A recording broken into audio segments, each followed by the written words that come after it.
Oh man, I'm already seeing. As soon as I popped in, there's already a default problem. Let me switch my camera over. Always something. Always something with StreamYard.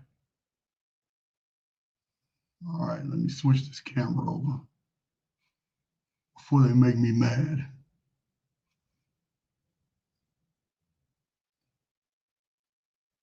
Why? Oh, why? Does this have to happen like this?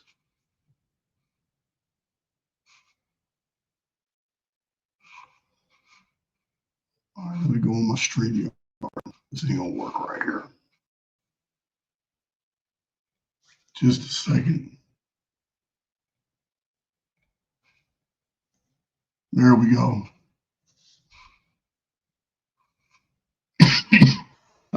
I'm not coughing because I'm sick, guys. I'm coughing because I'm talking. I lost my voice 100% because I was sick.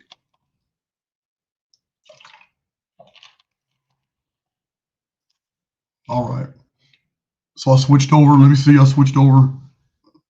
Pain in the ass when you do videos mobile because it switches over all your settings.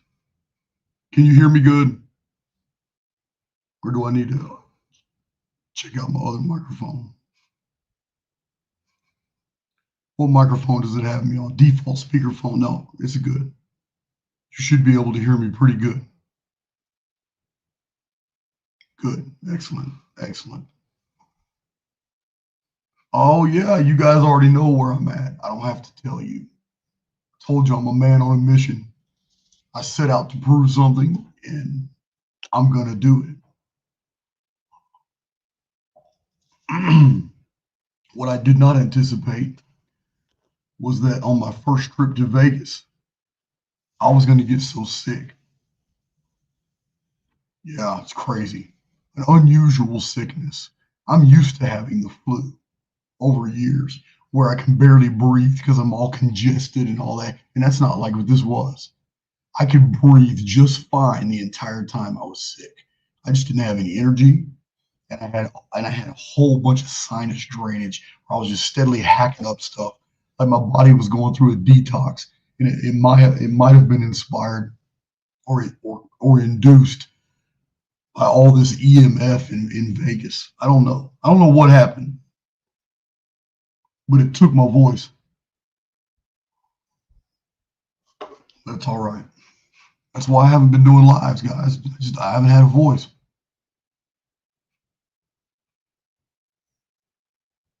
Yeah, man. I've been drinking Mullen tea. I've been drinking Mullen tea. Been taking oregano oil. Um, oh yeah, you guys are turning me into a real herbalist.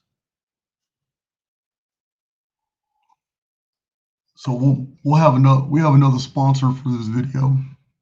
A leather company, leather accessories type company. No, don't go kinky on me. I'm not talking about that type of leather. They have a pretty cool video. Yeah, oregano oil. I'm a believer now. I'm a believer. Lemuria. Oh my God. I didn't even know. I didn't even know. When I was sick, I came across some information and I'm looking through these old books and I found Chronicles of Magdeburg. And when I was reading through the Chronicles of Magdeburg, it just blew my mind how many events, how many strange things, volcanoes, earthquakes, things appearing in the sky, all happened in the month of May. So I'm going to show you the Chronicles of Magdeburg. I'm going to show them to you in this video. But the Lemuria, we're not talking about the South Pacific continent that sank beneath the ocean. We're talking about an ancient festival of the dead. It's called the Lemurian Festival of Ancient Rome. And it was a time of year that Romans took everything very, very serious. They didn't play practical jokes on each other. They paid attention to all the signs around them. They locked their windows and their doors in the day and night in the month of May during the festival of Lemuria. The ancient Romans forbade marriage. They said, marry in May and rue the day. It's an old saying that survived all the way up to the 1700s. They believed that no contracts were good if they were started in May. They believed that agreements, peace treaties, anything that was undertaken in the month of May was always attached to ill omens, bad omens. This is all recent news for me. I didn't even know all this stuff. This rabbit hole I went in, studying what all these different civilizations believed about the month of May. It blew my mind. But it's crazy. It's just crazy. So we're gonna look at that because it has everything to do with what I revealed to you guys recently. Now, 20 years ago, I drew some charts showing you two different ecliptics because this is what the calendars show us. This is what the Anunnaki calendar shows us, the Mayan long count. This is what the Olmeca calendar, the Sumerian Shar system. This is why our history shows two different timekeeping systems being used, and historians have never been able to reconcile them. And the reason is because Earth's position has changed. And this is the core fundamental message of Mother Shipton, Nostradamus, and the Book of Revelation, that the position of the Earth will change. Yeah, I just recently showed you what Edgar Cayce said too. Edgar Cayce said that in the last days, all these things in the Great Tribulation are going to unfold because Earth is going to be moved out of her place. In the Old Testament, we have all these prophecies talking about how and the Lord turneth the world upside down. And in Joel was one of the Old Testament doomsaying prophets, was real big in talking about how Earth was going to be moved out of her place. So I drew a chart on computer recently to show you the two ecliptics and how they intersect. And it's very important that you understand that there's a time twice a year where our world is existing on two different planes at the exact same time. They intersect in the month of May, which is everything that's incoming from the Nemesis system on the Nemesis ecliptic. Everything incoming toward Earth is in May. After perihelion, when it begins its aphelion journey, it's November when Earth is again in two different planes in the very early part of November. So the middle of May and early November are the two ecliptic transects when Earth is on two planes at the exact same time. And this is the archaics model. It's been the archaics model for 20 years. I just don't really go into a lot of details because I understand we're in a simulated world. Cosmos and space, none of that's out there. But it's simulating something that's real somewhere else. We're just not there. We're underneath a holographic screen, and it's telling us a story.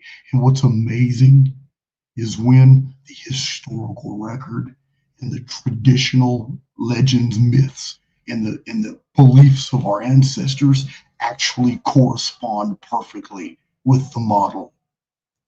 What our ancestors believed about the month of May is exactly what we found with Earth being on two planes at the exact same time. That's what we're going to get into in this video.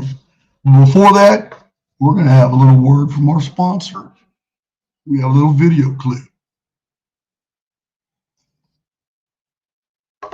I got a lot of clips to show you. You already know it's an archaics tenet. I don't want to tell you anything. I want to show it to you. So you're going to get to see what I'm reading. You're going to see it yourself right here in this video. The Chronicles of Magdeburg are only half of this video. I got a lot of other stuff to show you.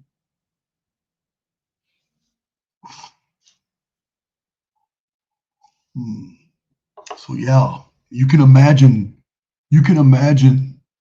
Sol's ecliptic as the equator of the sun. The equator. You can imagine. I understand the sun is local. All you flat earthers keep getting triggered, man, pissing me off. I keep blocking you because I got zero tolerance. I'm not going to hear it. If you don't understand by now, we're in simulation. And you keep on defaulting to, oh, this is flat earth. Newtonian universe doesn't exist. No, it doesn't exist in here. But the entire historical record screams that we're in a system, or a system exists somewhere. It's painted all over the sky. And all these people talking about that planets and suns and all that shit is a recent bullshit. You haven't read Aristarchus. You haven't read any of the ancient Greeks that already postulated all these things. They believed we were in the cosmos too. So shut up with that dumb talk. I'm done with it. I'm so through with it. I'm just in straight block mode. And as many people as I've blocked from my channel's still exploding. Yeah, man. If you do not have the intellectual capacity to merge diametrically opposing concepts in order to gain value from this analysis, you don't even deserve to be on my channel. I don't even want you listening to me at all. All those people think that everything is black and white. Get the F out of here. I'm just done with it. So done with it.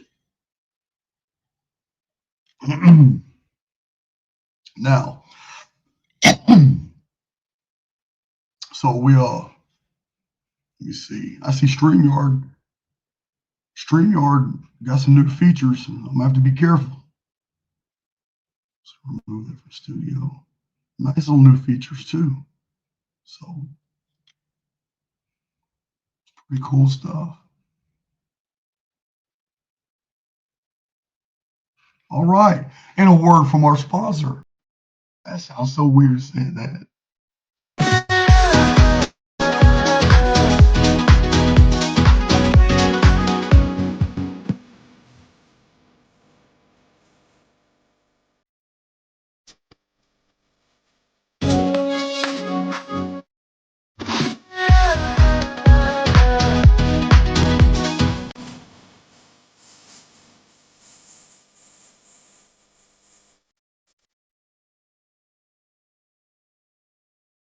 Well, that went down well. That was some Vegas style music there. I kind of got into the groove there for a minute.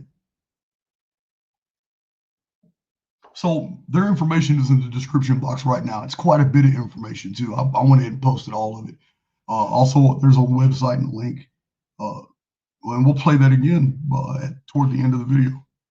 But they did a pretty good job putting that little 30-second advertisement together. So what I wanted to explain to you real quick, and I'm going to use the analogy of these glasses. So if you can imagine this lens right here as being the equator of the sun, where Mercury, Venus, Mars, Jupiter, Saturn, Uranus, Neptune, they're all on an 11-degree band going around the sun. So this is the model. So with them on this right here, this is a plane. It's a plane that Earth is presently on but does not belong. According to the Titius-Bode law, we have disrupted the entire perfect mathematical pattern of the distribution of the planets from the surface of the sun. We've disrupted it. Our presence here, and it's easily explainable how that happened, because there's another plane that goes this way at 60 degrees. This other lens right here is the other plane, and it goes way down here to Nemesis. And all these objects, like the Nemesis X object, comes every 709. Here's the sun and all the planets. Nemesis X object comes up on this other plane right here, and the dark stars down here, and we know it exists because of the perturbations of Neptune, the drag on the rings of Saturn.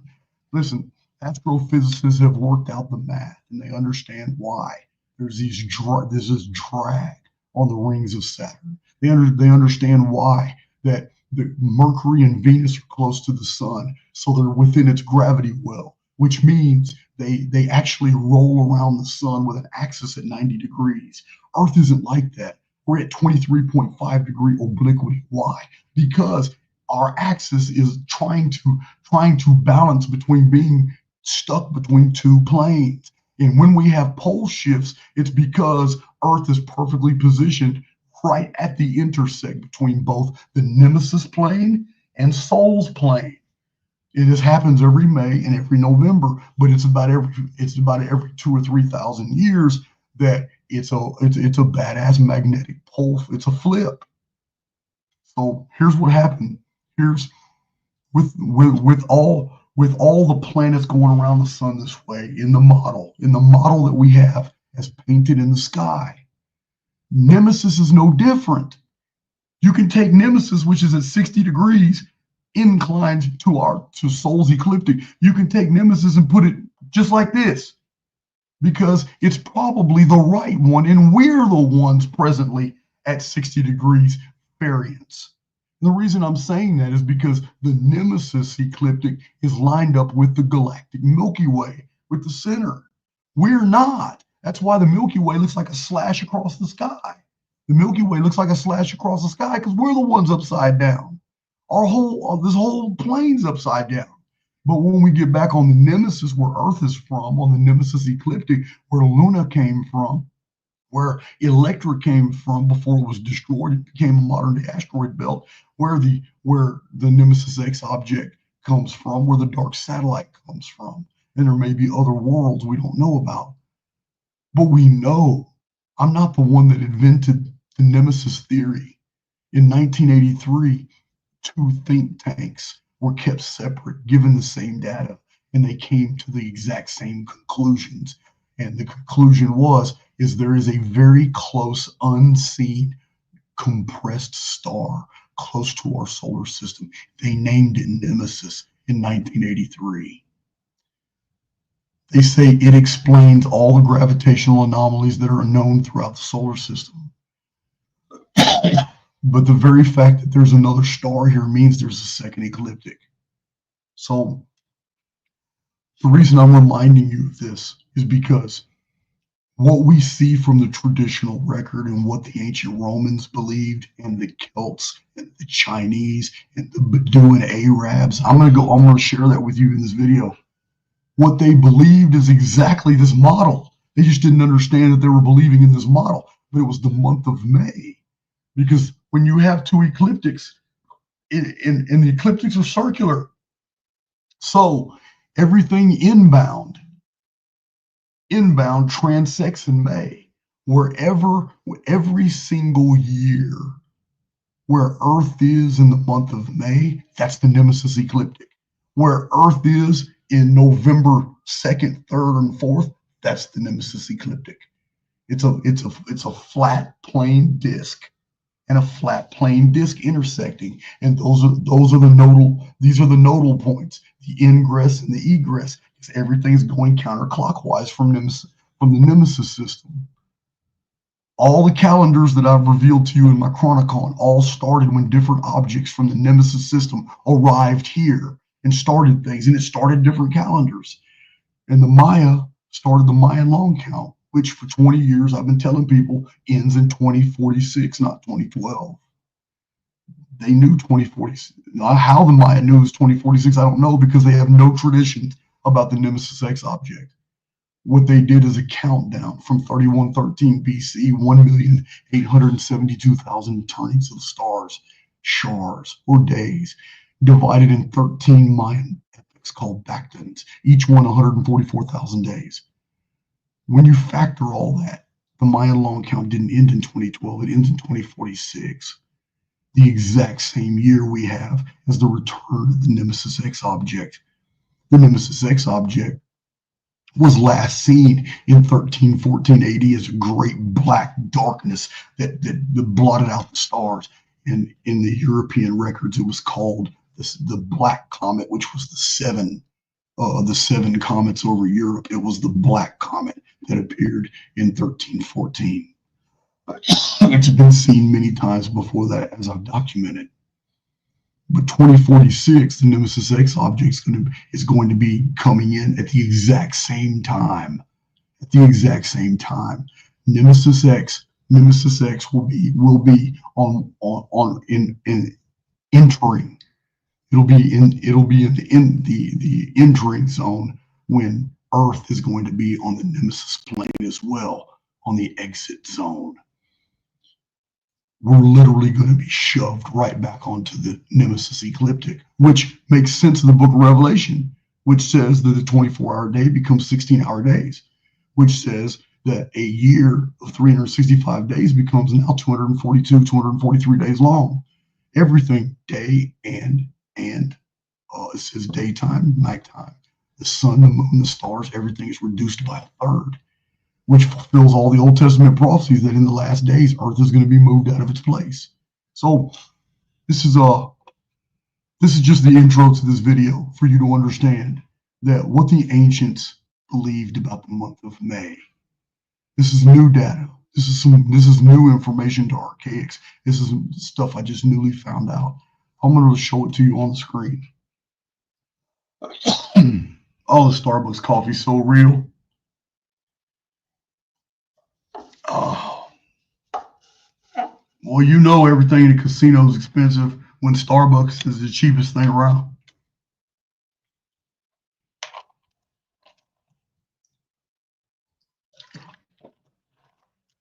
Oh, man, it's great to be back, guys. I was fiending. I've been wanting to do videos, and I tried one time, and I was squeaking like Daffy Duck. I was like, nah, nope. They're not going to get a whole bunch of clips out of me and then roast me all over fucking the Netscape. I'm not trying to hear that shit.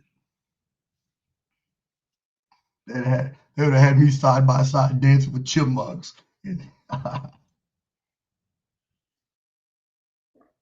sounded terrible.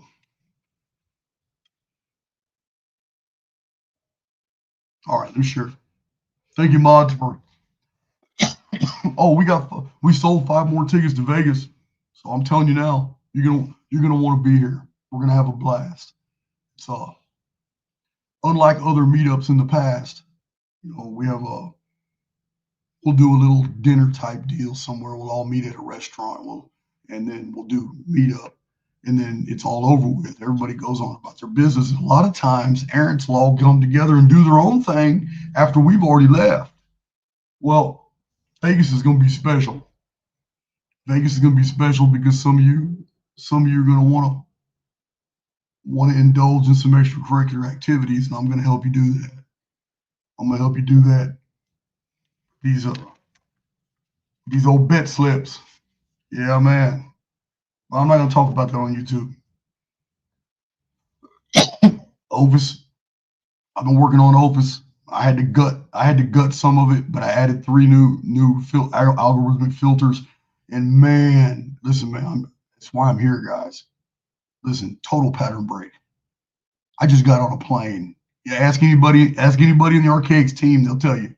I just got on a plane and I came to Vegas. I didn't bring anybody. There's no one here with me.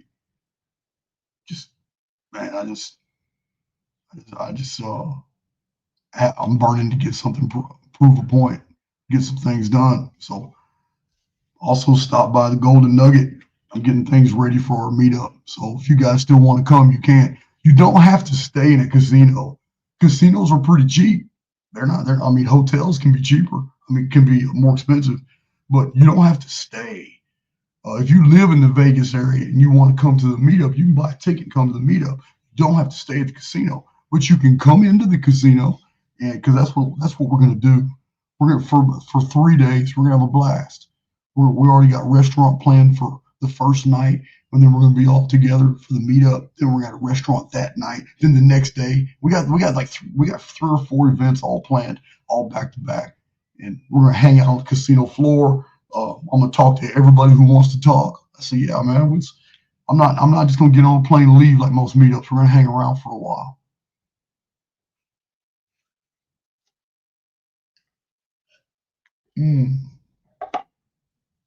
So yeah, so if you, my mods will post those tickets. We still got a few tickets left. We always reserve 20 for walk-ins. We always have a lot of walk-ins. So I reserve 20 for walk-ins. But Other than that, let's see. Let's get to presenting. I want to show first.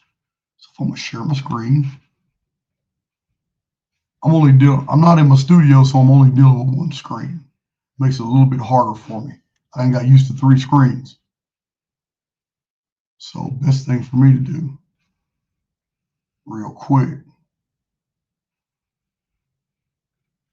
let's go ahead, get in here. Let's look at some of this stuff. You know what? I need to verify that you guys can see what I see. Look on my phone, it'll tell me y'all are looking at what I'm looking at. I can't see the screen anymore when I'm sharing. Then we can take off.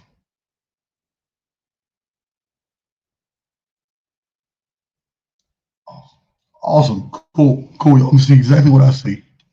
So, look at this. Ancient Romans celebrated Lemuria in the month of May, a festival to appease restless spirits of the dead.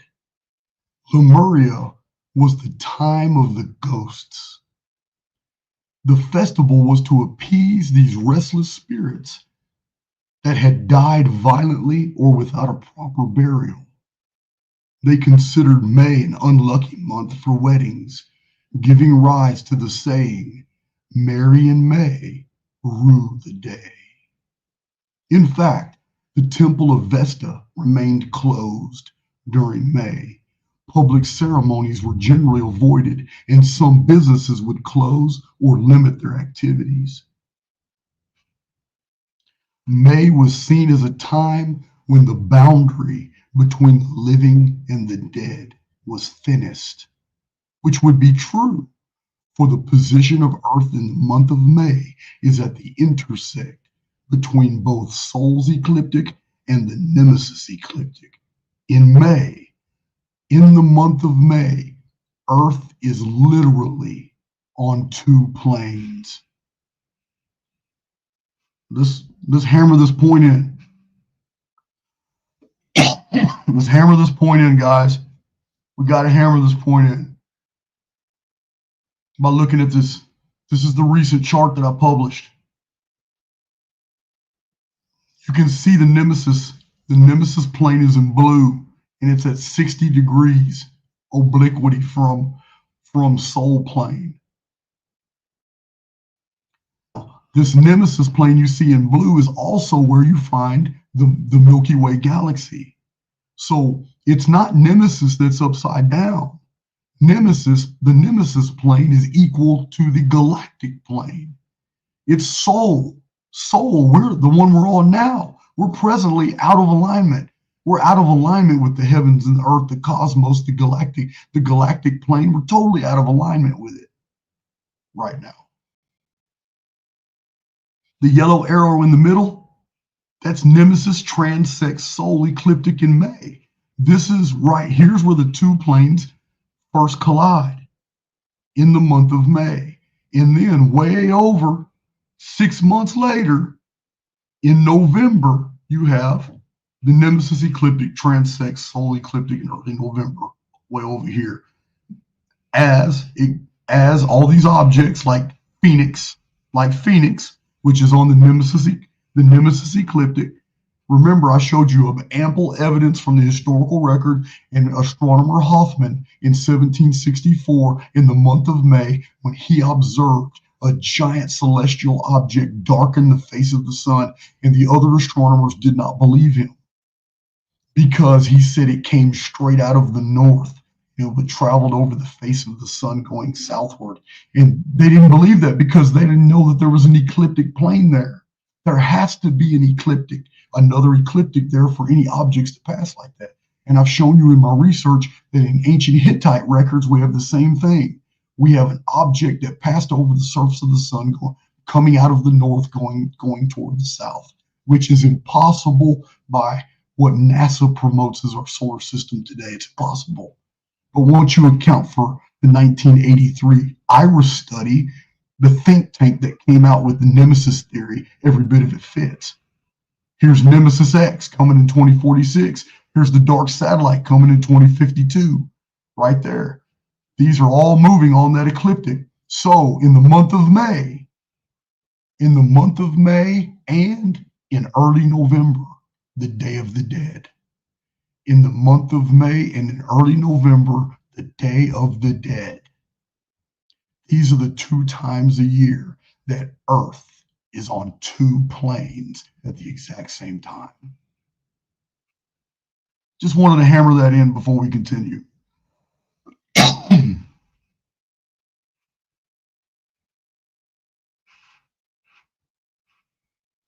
This same belief of the nexus between worlds was shared by the ancient Celts. May was considered a time when the barriers between our world and the fairy world were thinnest, the time of the powers of the Fae. At Beltane in May, the Celts left out offerings to the fairies and they danced the Maypole ritual. For those of you who don't know, when you do a deep dive into the specialist literature on the Maypole ritual, you'll come across obscure references that it is theorized by scholarship that the earliest form of the Maypole ritual was thousands of years ago, and a sacrificial victim, was tied to a post, and the ritual was about people dancing around the pole. But the dancing around the pole is what it became. Many rituals started that way, just like I've told you many times about Perseus and the Medusa, what that story really was about, and the Pegasus, the flying horse, was about sacrificing white horses off of cliffs and running them into the ocean to sacrifice them to Poseidon, who kept back the Kraken. And they did this in the month of May, and Perseus was the destroyer, and he rescued Andromeda. But Medusa was the scapegoat. Andromeda was supposed to be sacrificed, but she was actually saved because she was of noble blood, and they put in her place a substitute. It's called scapegoating. Then they put another woman out there who was not of noble blood, and they put a giant squid on her face, and the squid ate part of her face off.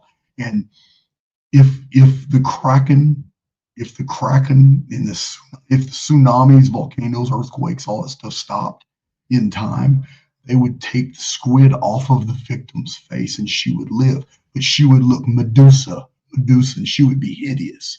And as the legends passed down to modern times, it became a woman with a snake's head.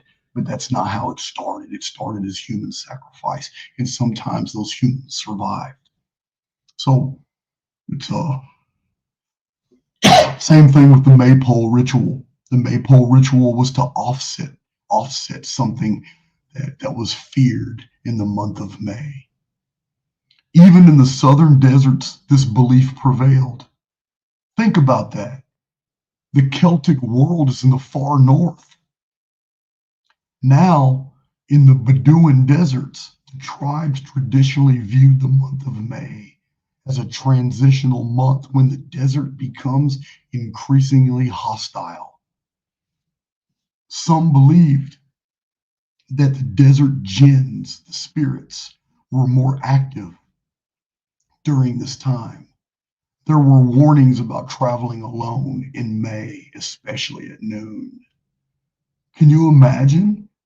Here's another belief, but in the deserts of the world, that the month of May was particularly dangerous because of evil spirits.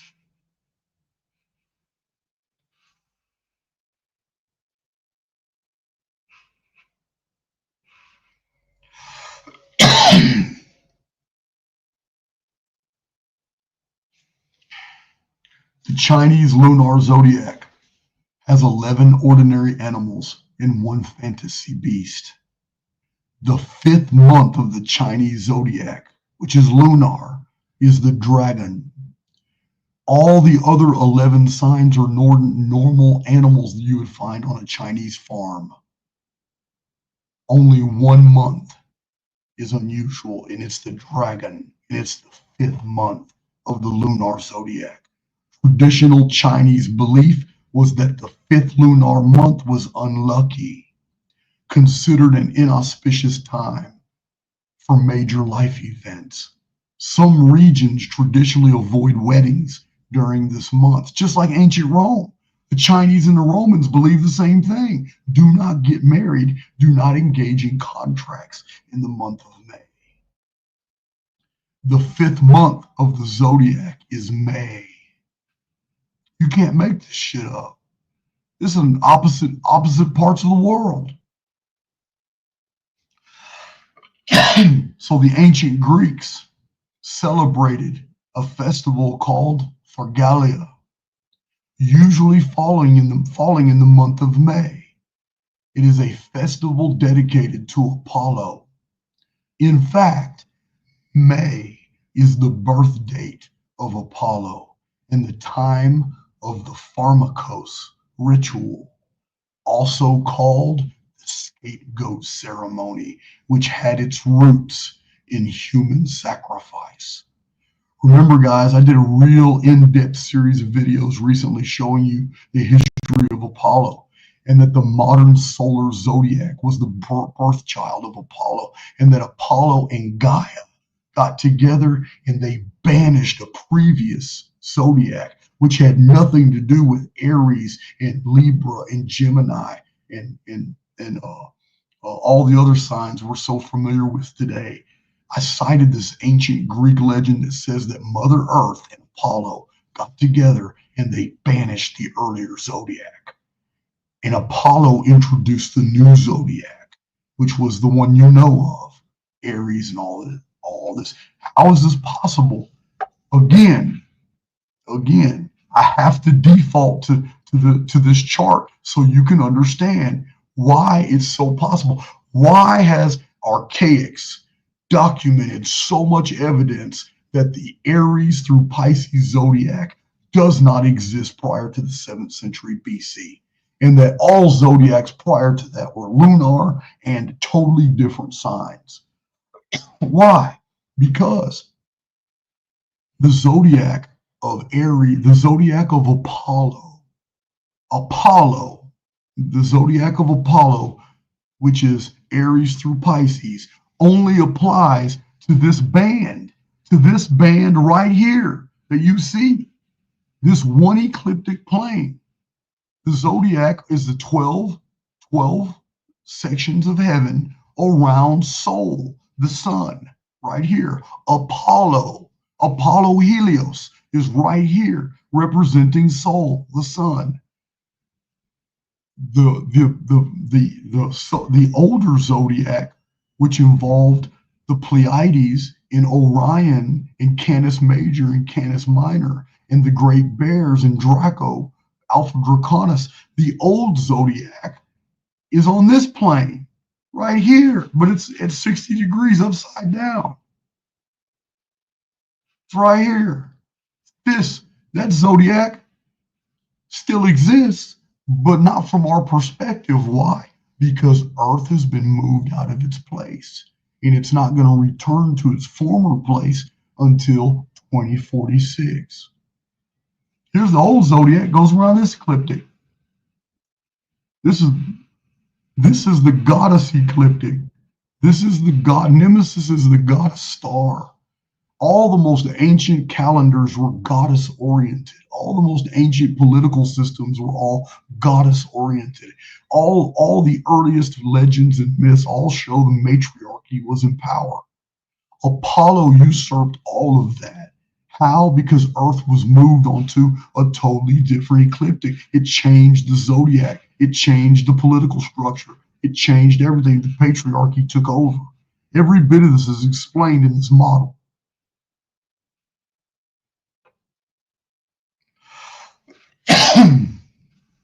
All right.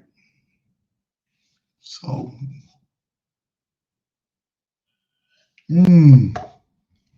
okay.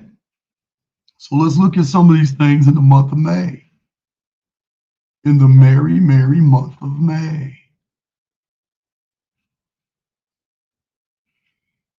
So these are all out of my book, When the Sun Darkens, and two books, and Nostradamus and the Planets of Apocalypse. These little clips, it's about 9 clips here. This all concerns just different things in the historical record that happened in the month of May.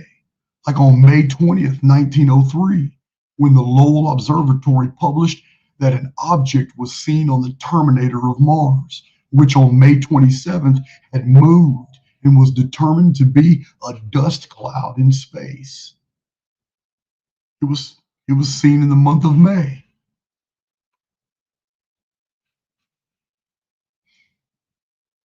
So the most arcane symbolism regarding the phoenix has been passed down to us through the millennia as the form of the maypole, when during this month our ancestors sacrificed a victim to placate the gods.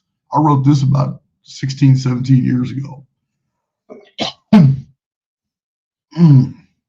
This was conducted to thwart disaster, and the fact that it was a ceremony only conducted in May is quite prophetic. It's the scapegoat. It's the Apollo scapegoat deal. It's the Perseus Andromeda scapegoat deal, creating the Medusa. It's the same thing. It's the human sacrifice, euphemistically covered up in a ritual. Here's a 3,000-year-old Babylonian tablet in the British Museum, 40085. If on the first day of the month of Nisan, which is April, May, the sun looks sprinkled with blood and the light is cool, the king will die. There will be mourning in the country. It's from the Omen text. Boy, they're watching out for that month of May. Here's what I was talking about. 1764, astronomer Hoffman witnessed a dark circle obscure 1/5 of the sun's surface through a telescope in the month of May. Many people all over Europe looked up and saw this obscuration with the naked eye. This partial transit is indicative that the Phoenix object was beginning to realign with its historic and apocalyptic orbital cycle. This is found in the Royal Astronomical Society minutes for May 1764 under astronomer Hoffman. This right here is a quatrain about the year 2040 in Nostradamus. This is Nostradamus wrote this. A great kingdom will remain desolate near the Ebro that will be gathered in assemblies. The Pyrenean mountains will console him when in May there will be earth tremors. Again, here's a different quatrain about the year 2040 in Nostradamus. A very great troubling in the month of May. Saturn in Capricorn, Jupiter and Mercury in Taurus, Venus also in Cancer, Mars in Virgo. Then hail will fall greater than an egg.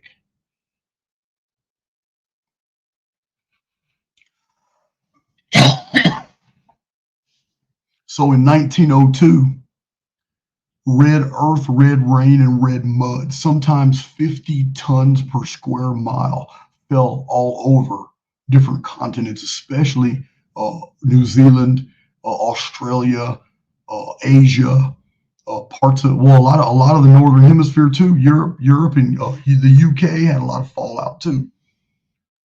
So a volcano named Mount Pelée exploded in the French Caribbean island of Martinique, incinerating 30,000 people in an instant in May. And another volcano in May, also Santa Maria, Guatemala, killed 1,000 people.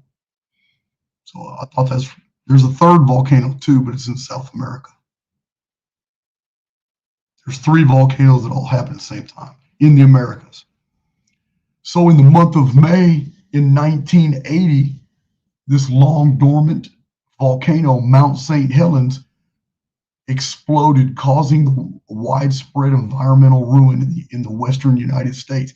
This was the most massive explosion in the world in living memory. meaning out of everybody alive today. There was probably a louder one, Mount Tambaro, in the 1800s. But still, Mount St. Helens is so secluded. That's why the death toll is so low. It's in the middle of nowhere. But it detonated in the month of May.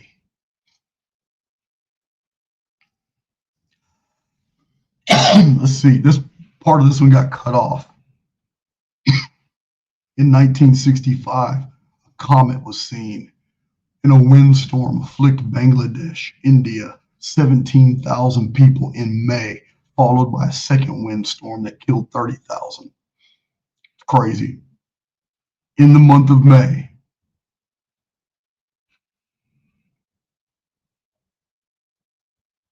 Let's see, in 1890, hail with sandstone pebbles rained from the skies of France. That was in June. But previously in May, a substance like blood rained upon Messina, Calabria. It was sent to Rome for analysis, and to everyone's amazement, it was discovered to be real blood. Man, send that to Roger Mudfossil. 1890, they did tests in Rome and found out the red rain was actually blood from somewhere else. I don't disbelieve it because I've already got videos that show biological materials raining from the sky several times in history. Even animal body parts causing the Great Black Death Plague.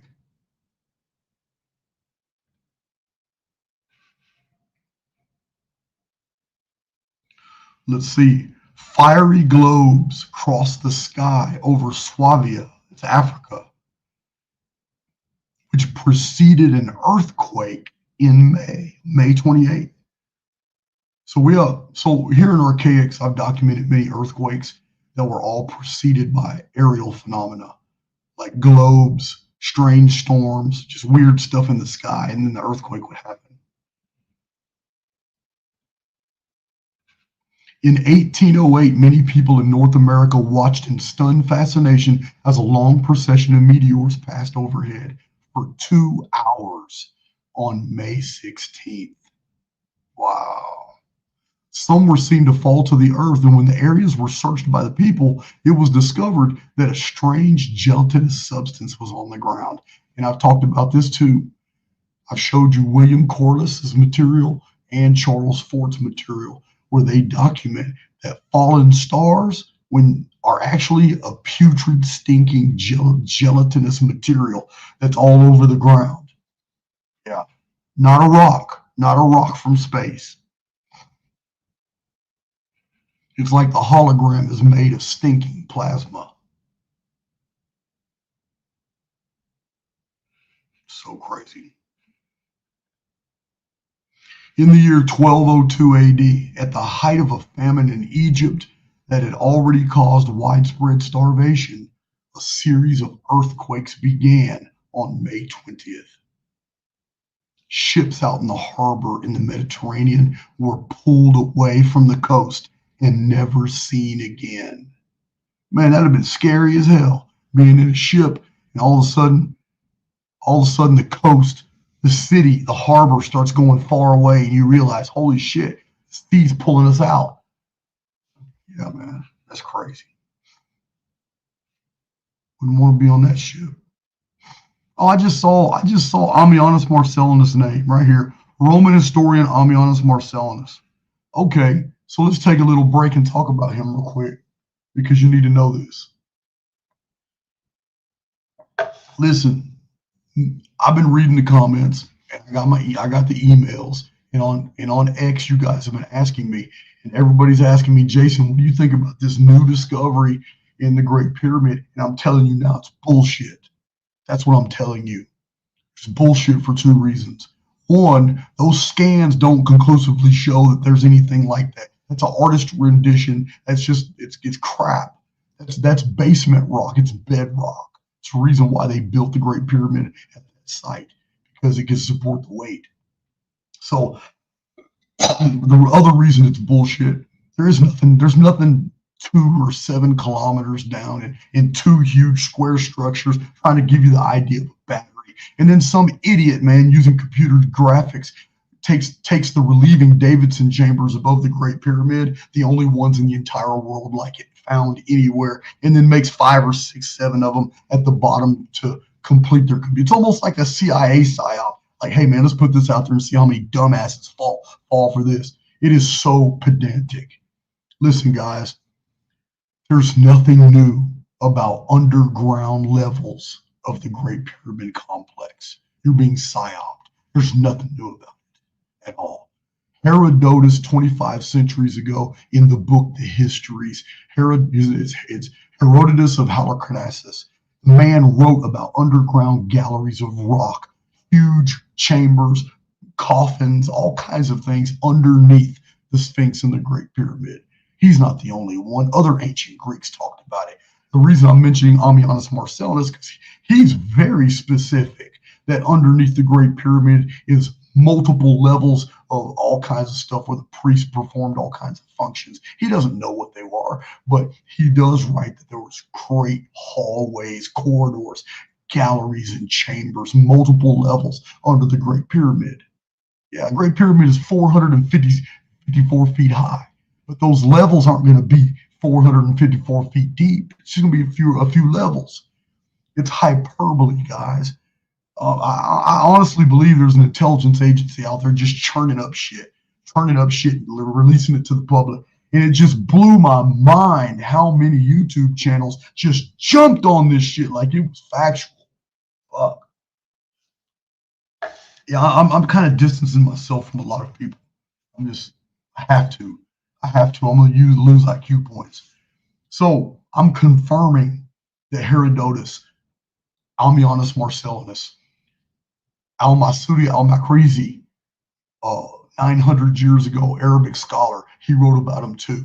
I'm confirming that Al-Biruni, 1,000 years ago, wrote about them too. I'm confirming that yes, in the Islamic in the Islamic researches and writings that have passed down to us today, that yes, they talked about him as well. Yes, there's underground galleries of rock.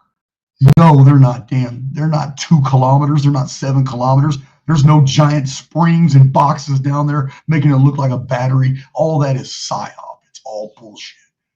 They're mixing a whole lot of fantasy with a little bit of fact. So that's why I haven't done a video on it. I'm not gonna participate in that drivel. That's what it is, drivel.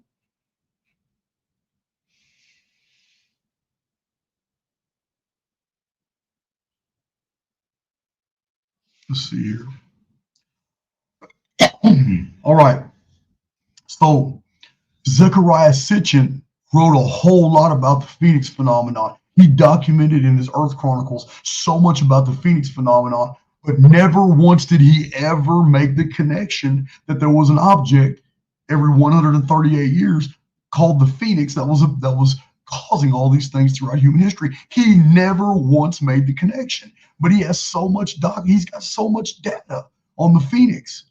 It's crazy.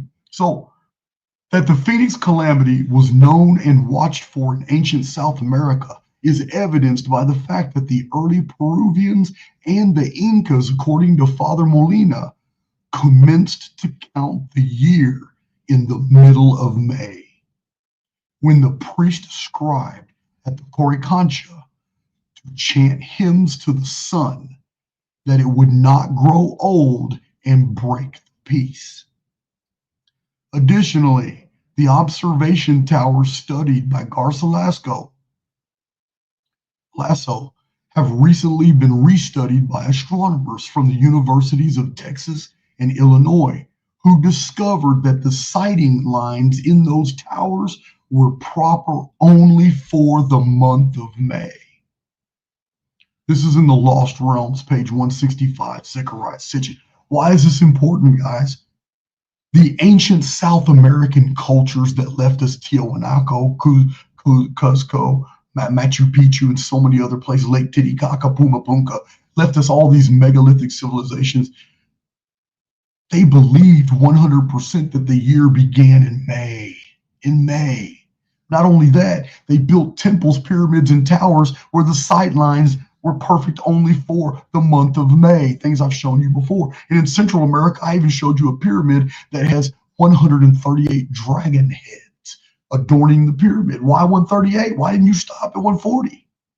138. Yeah, guys, there's uniform things all throughout Central and South America. But the reason this is really interesting about the Peruvians and the Incas is because I've shown you in archaics. It's in my Chronicon. It's in my published books. But the Central and South American people who knew of two timelines that were very, very important to them involving cataclysm. One of them was the Peruvians documented a 2,070-year period. The ancient Maya documented a 2,760-year period. Both of those are divisible. Both of them are divisible by 138. Both of them. So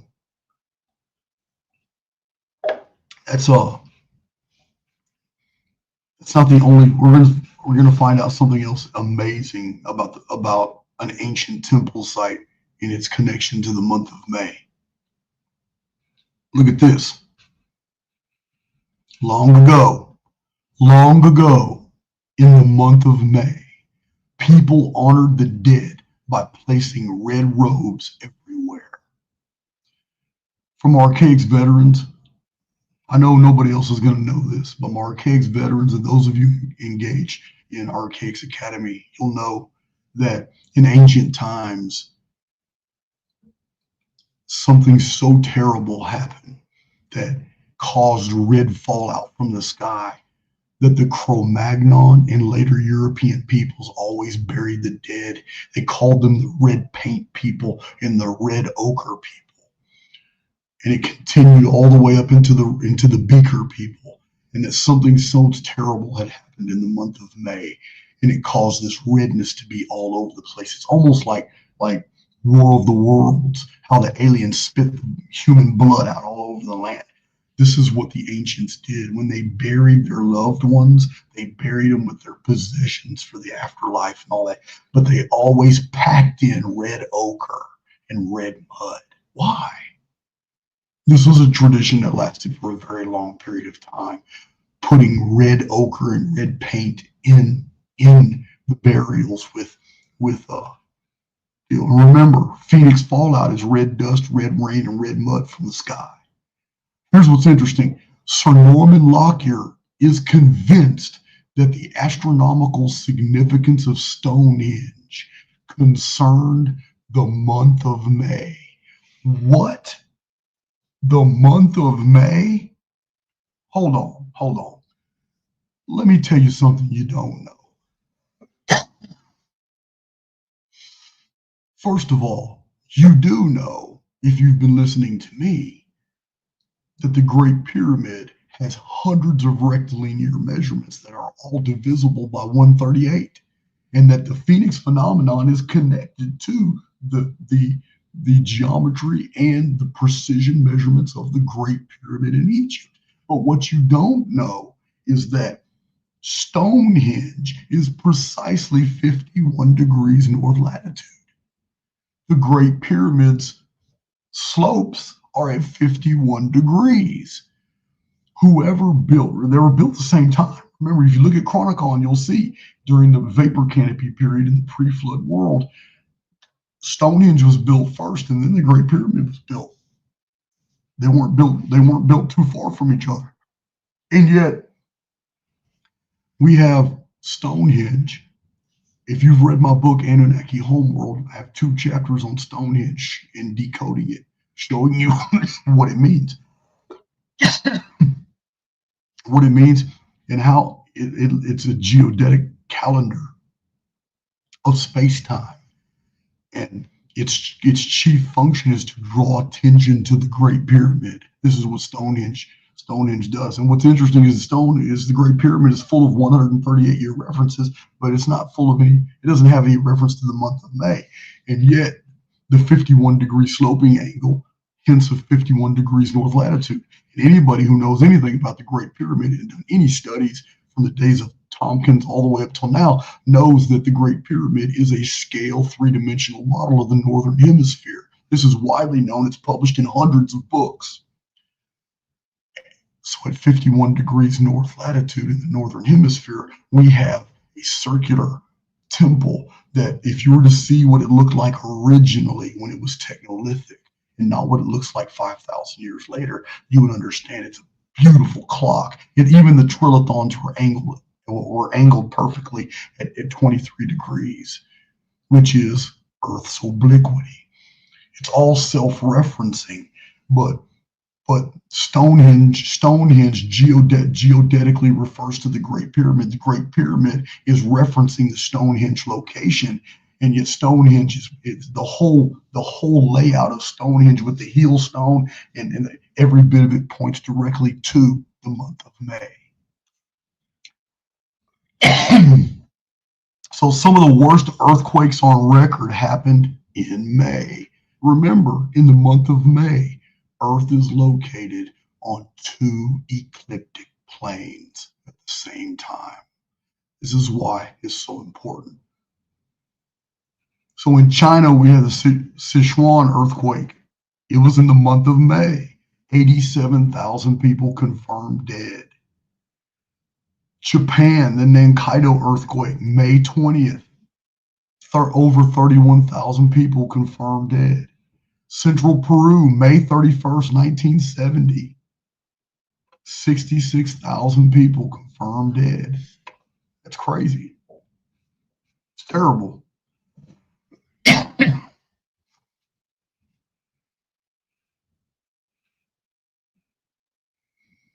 Kind of gives you a whole new understanding of Mayday, Mayday, Mayday, or even the word mayhem.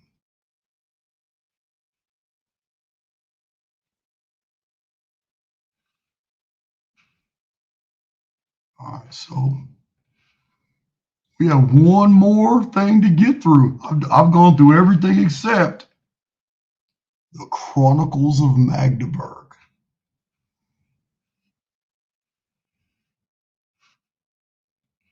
Quick, I'm gonna stop sharing my screen so I can take a little coffee break. Appreciate you guys joining me, putting up with my voice.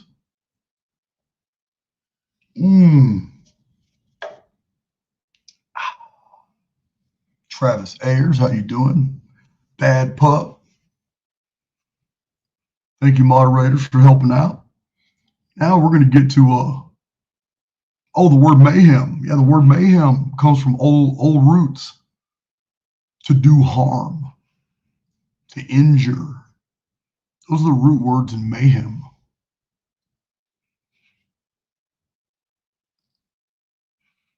It's crazy, guys. The merry, merry month of May. You know my title of my video was being sarcastic. There's nothing merry about the month of May. As a matter of fact, the Romans, the Celts, and the Chinese all said, do not marry in the month of May. Do not get married in the month of May. Do not engage in contracts and agreements in the month of May.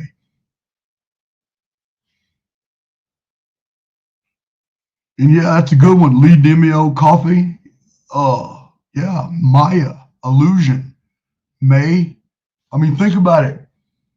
Our world on Sol's ecliptic in the month of May goes into a zone of its original nemesis ecliptic, but it's not on the nemesis ecliptic. It's passing through it as a resistance.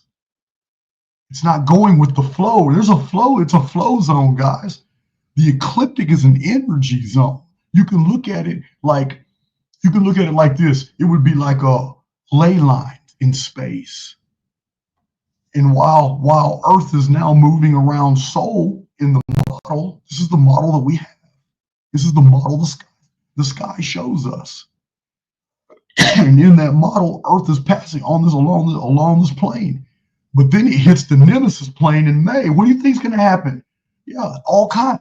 Those of you that are highly energetic go through weird shit in May. You may see things. your supernatural experiences that you've had in your life, if you think back, may have happened around late April, May, or early June.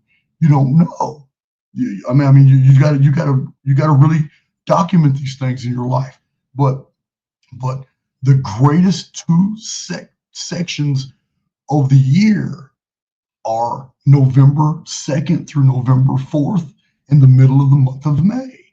These are the antipodes right here across this transecting period, where these two different ecliptics, these two different energies transect.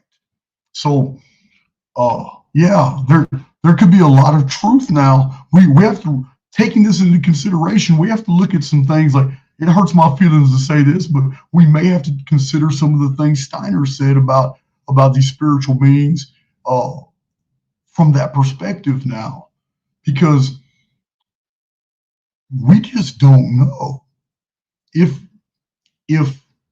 95% of the year is pretty normal, but all of a sudden, for 2.5% of the year in May and 2.5% of the year in early November, we have all this. I have a whole list of things in November too. There's a reason why every culture in the entire world thinks that early November is the Day of the Dead.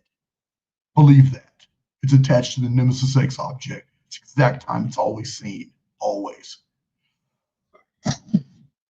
So, and here in May, we also have this festival of the dead. The ancient Romans took it so seriously, they closed their windows so as not to offend the dead. They believed the dead walked among them during the Lemuria in the month of May. How do you offend the dead? You close your windows because you don't want the dead outside to look in and see all the benefits of the living, and therefore get an attachment, get something to. So yeah, this is the ancient Romans took this dead serious, and so did the Celts, so did the Chinese, so did the Bedouins. Hell, the Arabs wouldn't even want to travel in the month of May. In the month of May, if they did travel, they traveled in groups. They were scared to death of the jinn. Who were the jinn? Well, we go into the jinn and we find out that the jinn were the inhabitants of our world before our world was totally destroyed and humans took their place. That's why the jinn don't like us, according to the ancient Arabian traditions. That's the reason they don't like us. We replaced them. Now we have avatars and they don't. But it's in the month of May that the dead are the most alive. But it's also the month of May and November when mass populations of the world just died. This is what the festival of Lemuria was about, because they believed it was at that time of year that something terrible had happened in the ancient past, and so that they respected the dead during that festival. The only thing that happens in May is the Phoenix phenomenon. So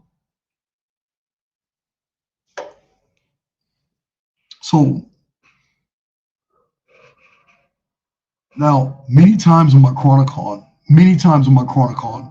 those of you who know, my Chronicon is 1,055 pages. It's huge. History of the world, showing 41 different calendars and where we are. We're in the year 5919 right now of the Anno Mundi calendar. However, that's not entirely true. We're also in the 7,200 and something year of the Anuna Nur. I can't remember. Someone of y'all know it. Started in 5239 BC. So what we need to know is that I have often criticized a lot of these guys talking about there's 1,000 years missing history and all that. I agree, we have missing history. I do not agree that we have missing time. I am not on board with Flamenco. I don't believe Flamenco made his case at all. So, but I do believe that he's recorded some pretty interesting things, like I have, on repetitive timelines, things that have been going on. But as far as the year count goes, no, we're not missing a single year. We're missing histories because people like the Bolsheviks conquer and then rewrite histories. Reason I can say this is because scholarship has the Frankish Annals. The Frankish Annals go over 1,000 years of history. I have a copy of the Anglo-Saxon Chronicles. They go back all the way to the Welsh Triad period, 500s, 4th and 5th century AD. It's not just the Anglo-Saxon Chronicles. It's not just the, we also have the Nuremberg Chronicles. They cover a good 900 years of history. So there are so many different sources of chronological value. So you can imagine my surprise when I'm going through a 300-year-old text and I keep going through his sources and he keeps referring to the same chronicles I've never heard of. So you can imagine as a chronologist how excited I am when I go through here and say, man, this is amazing. I've never even heard of them. I have never heard of the Chronicles of Magdeburg, a town in Germany with an unbroken historical record that documents things all the way back to Roman times. I'm like, what the hell? But it was heavily cited in the 1700s. No one's talking about it today. So I did a YouTube search. Not one single video has ever come out about the Chronicles of Magdeburg. So,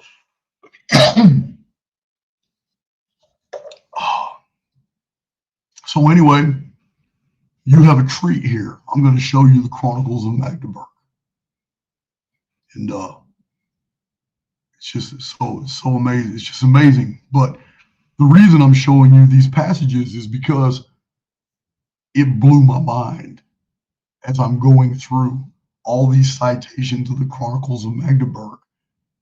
How almost everything everything truly really bad that happened all happened in the month of May, because the Chronicles of Magdeburg cites the month and the year. So you need to see this. Let's see here.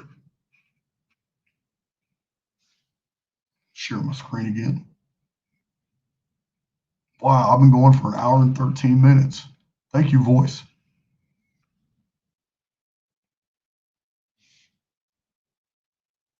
All right. Sharing screen.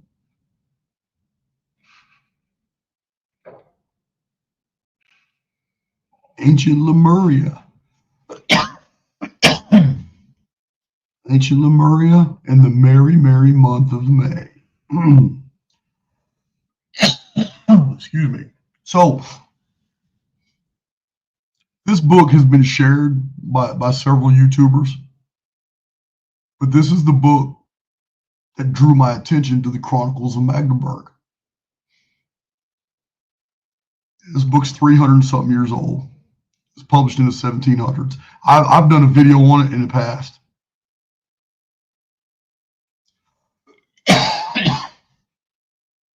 Excuse me. It's just crazy about all these references to the month of May. So this one's out of the Chronicle of Matthias.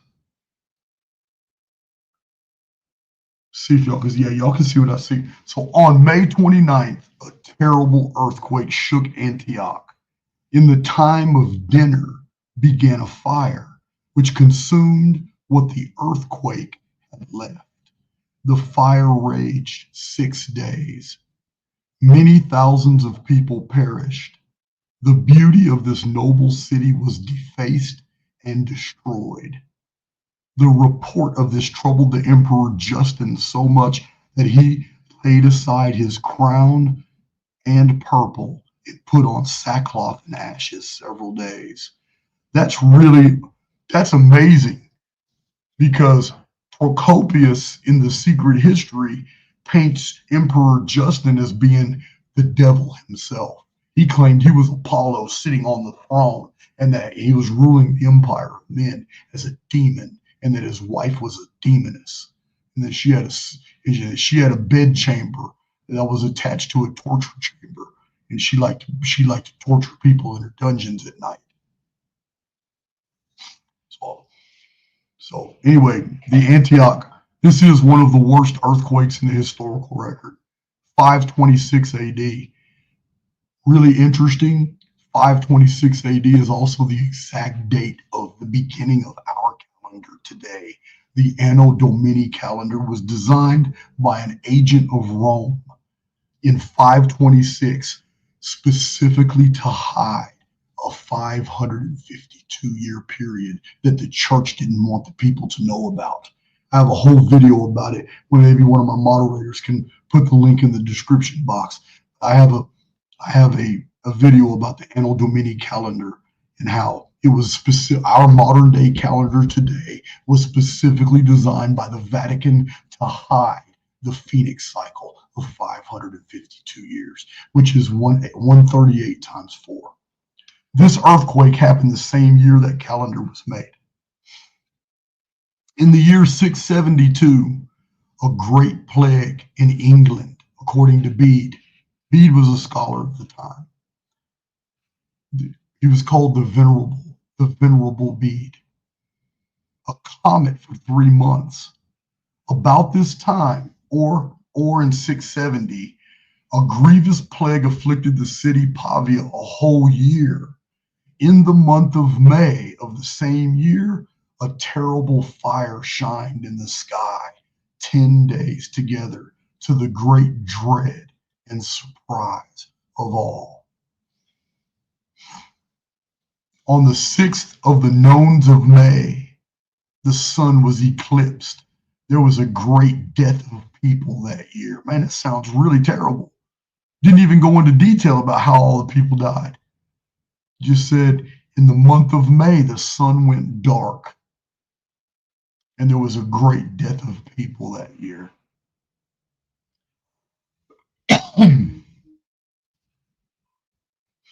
Okay. In the year 680, after an eclipse of the sun and another of the moon, both near the same time in May, in July began and raged 3 months in Rome a most desolating plague, whereof multitudes died. Let's see, there was also a great earthquake in Mesopotamia. So what it's saying here is that the plague started in July, but the author is making the connection that the sun and the moon both went dark in the month of May, and he's making the connection that that had something to do with the plague that started afterward. And it is extremely unusual for both the sun and the moon in the same month to go dark.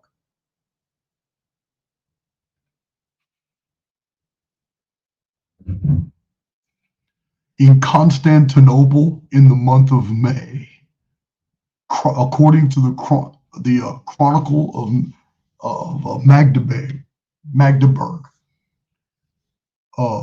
Irene, the Empress of Constantinople, having murdered her son Constantine, the sun went dark for 17 days. This was in the year 798. I cut it off. I just showed this in an earlier video on the Phoenix phenomenon because 798 AD is a Phoenix year on the 138-year period. But here it is. The sun went dark for 17 days in the month of May. And this is recorded in the Chronicle of Magdeburg. You see right there. I wish I wouldn't have chopped that page off. But you can see it in my other video. On the 16th of the calends of May was an earthquake, followed by an eclipse of the sun. Wow. In the year 968, in the month of May, were very tempestuous and strong winds, which corrupted the corns, vines, and fruit trees. Hence arose a great famine, an earthquake, and a comet, and an eclipse of the sun, and a grievous famine followed, according to the Chronicles of Magdeburg. Right here. Man, the month of May is terrible. In the year 969, a great earthquake in the east, which demolished many cities.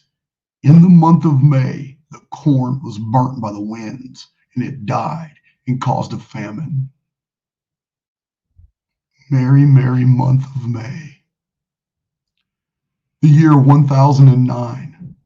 This year is set in with an extraordinary rains. In the end of May, a comet shone forth, followed by a terrible plague in Saxony. That's Germany. In the year 1021. In the meantime, marble pillars sent forth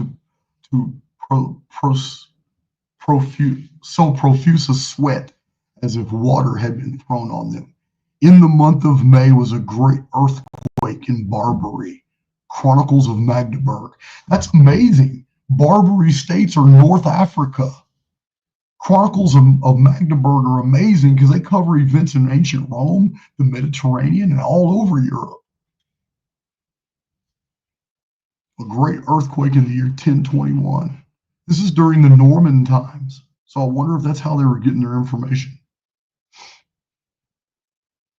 In the calends of May of the year 1066 was seen a comet, not only in England, but all over the world. It lasted a fortnight. Oh, this was Harold's comet. This was Harold's comet when the Normans invaded London.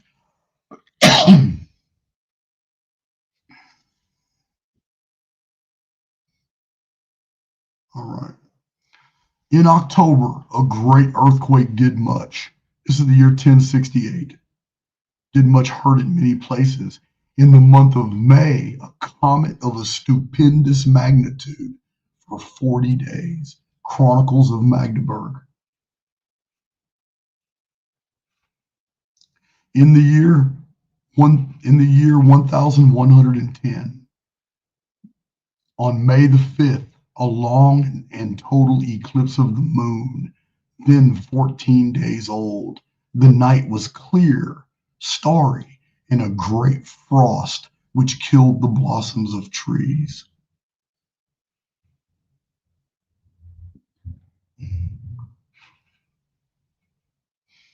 On November the 1st, a great tempest of thunder and lightning, clouds and hail.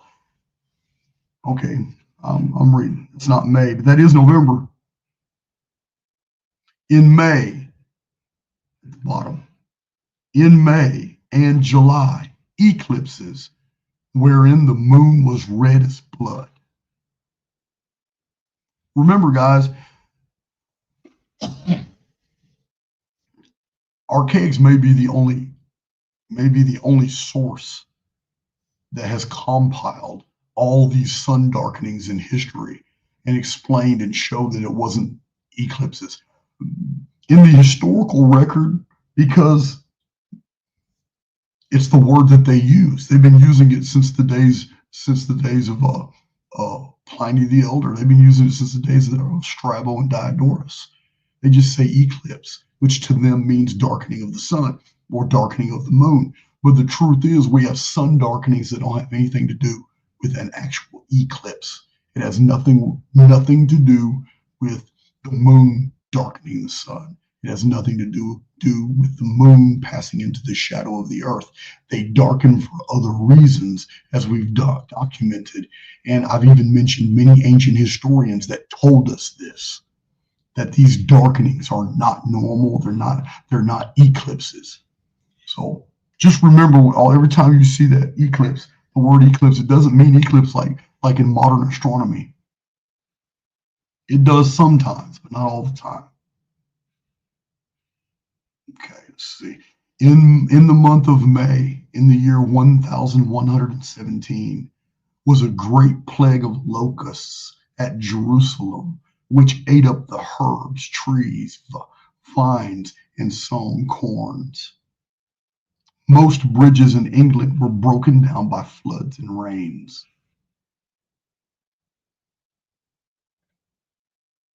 In 1145 AD, in the month of May, a comet appeared many days in the west, enlightening all the air with its bright glittering beams. And a famine was next year was France. A famine was in France the following year. In 1161 AD, let me find the May reference. Let's see, it's talking about Normandy. I'm looking for the month of May. Okay. In May fell a great hail, the stones as large as geese eggs. Damn, those big old eggs. That's big old hailstones. And also several tempests, inundations of rivers, and loss of much people. After this were earthquakes and destructive thunder and lightning, Chronicles of Magdeburg.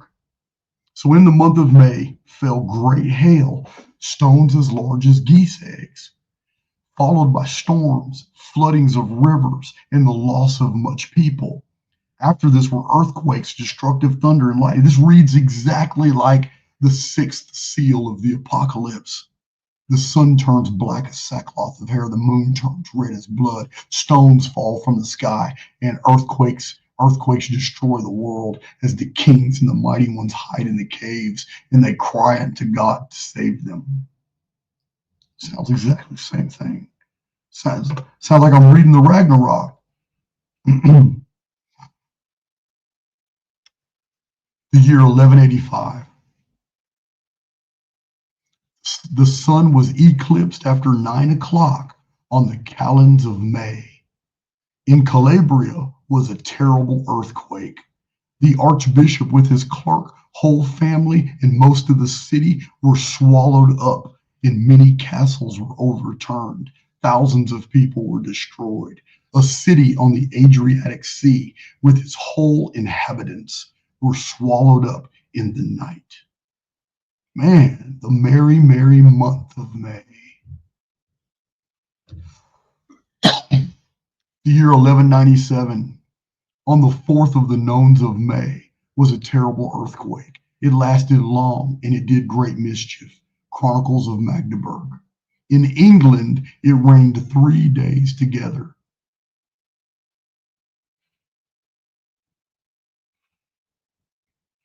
In 1198,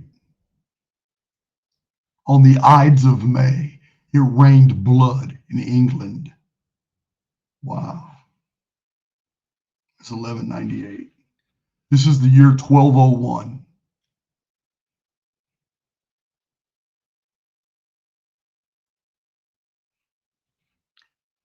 On May 30th, right there at the bottom, on May 30th, 1201, an earthquake and a terrible voice was heard.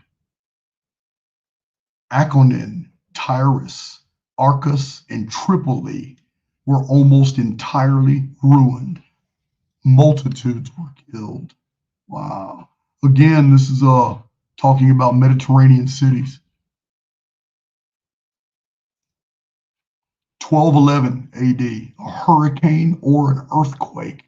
In May, a comet was seen for 18 days. Now, here's the year 1212. 1212 is interesting for 2 reasons. One, it's a Phoenix phenomenon number. It is on the 138-year periodicity of the Phoenix, 1212. 1212 is also the Children's Crusade, when the church had to make up a lie as to why all these children vanished all over Europe. 1212 was massive tsunami that took like 306,000 people of Norway out to sea.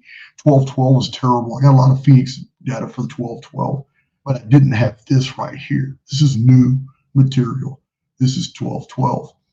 1212 was also the first official year Tartaria entered the historical record, in the year 1212. And I've shown this in my Tartaria video that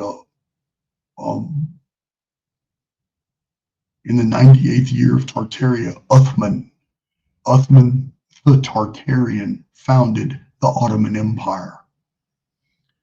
A terrible earthquake shook Venice and Damascus. In Cathena and Sicily, some thousands of people were swept away by a flood of the sea. Yeah, that's crazy. In Italy fell a shower of hail, each stone as large as a goose egg. In Bavaria, the earth shook a year and a half. The people lived in the open fields. A great battle of crows in Thracia. Chronicles of Magdeburg.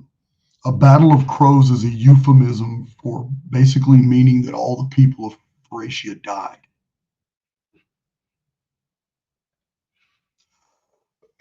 In the year 1236, in the calends of May, sundry shapes of men were seen in the air in several countries, as though they were fighting battles, especially at Roche Abbey in Yorkshire.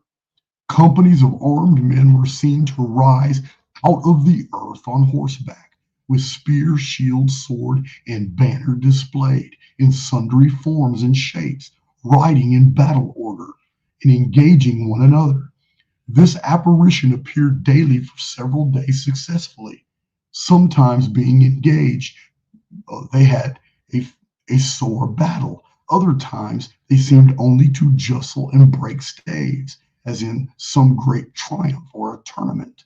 So lively was the sight to multitudes that flocked from all places round to behold it, that sometimes they saw the empty horses sore wounded, and the men likewise mangled and bleeding. The prints of the army's feet were seen on the ground, and the grass was trodden down. Remember, in the month of May, guys, Earth is existing in two planes. What they were seeing, these apparitions that were leaving actual footprints on the ground, armies coming up out of the ground to fight other armies that were in the sky. I don't know, but each plane is going to have its own geometry. Each geometrical field is going to be based off its own arithmetic. We have two entirely different sims colliding in the month of May and in early November. We have the Soul sim that we're traveling in right now, and then we have the Nemesis sim that we're going back to in 2046. But for thousands of years, in the month of May and in the month of November, there was an exchange of materials. There was all kinds of unusual phenomena, and the stability of our world was shaken every time Earth passes right through that zone of energy that belongs to Nemesis, that's flowing all in one way while we're going another. In the year 1361, in the month of May, May the 6th, the great eclipse of the sun in England, followed by a great drought, scarcity of corn and hay. This year appeared two castles in the air, one southeast, the other southwest, out of which, about noon, hosts of armed men came sundry times.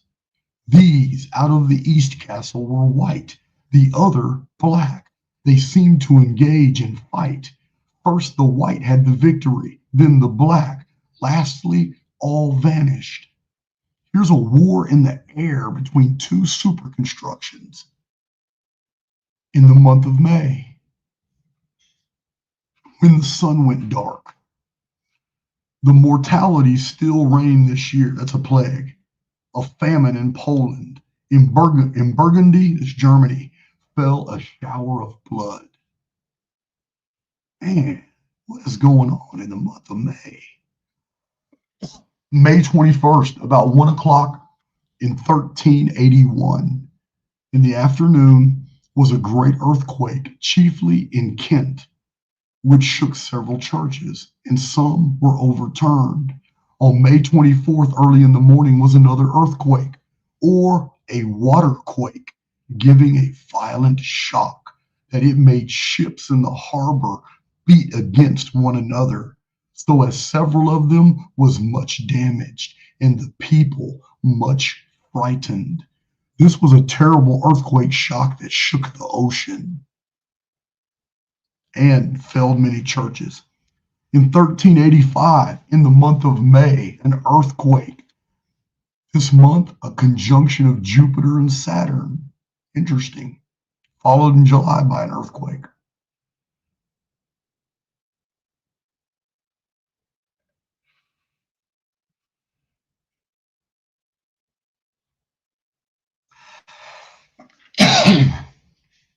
Okay, this says it happened in April, but you'll see in a minute that it happened in May as well.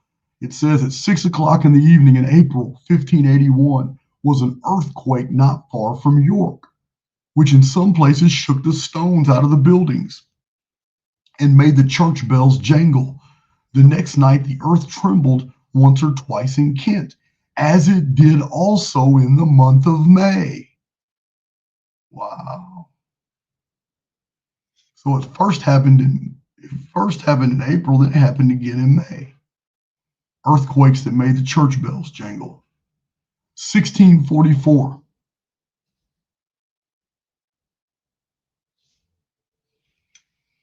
Okay, 1644.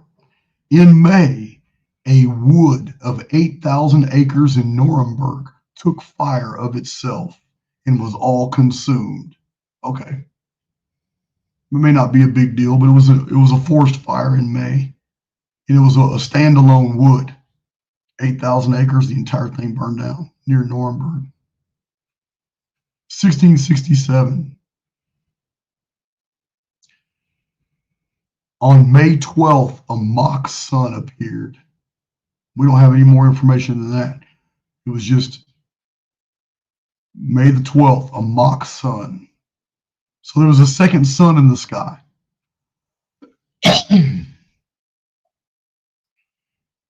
In April and May of 1677 was a comet seen at Paris and Danzig. So many different aerial phenomena and comets that are all seen in the month of May and November is because these objects are traveling. These objects are moving on the Nemesis ecliptic. This is all debris field in the Nemesis ecliptic. We keep passing right through. May the 12th of this year, 1682, there were 3 earthquakes in the town and neighborhood of the Prince Palatine. They shook all of France, Switzerland, and part of Germany. That's almost all of Europe. Every night for 4 nights before the earthquake, flames like ignis fatuus appeared on some of the mountains. William Corliss in the Sourcebook Project documents those. He shows that in Central and South America, it's been noticed that it looks like it in the dark of night, that these bluish and greenish flames are coming off mountaintops. It's like plasma energy, and it always happens right before earthquakes the next day.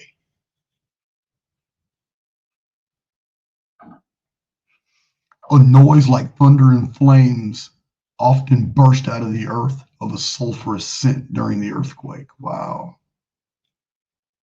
It's crazy. May the 25th, 1687, there fell at Lissel a storm of prodigious hail, some stones above a pound in weight. That's a weapon. People broke one that had brown matter in it, threw it in the fire. It gave an explosion and report. The storm broke down trees and most glass windows and killed partridges and hares. Wow. Can you imagine? What's safe? Rocks falling from the sky that weigh a pound. Again, 1686.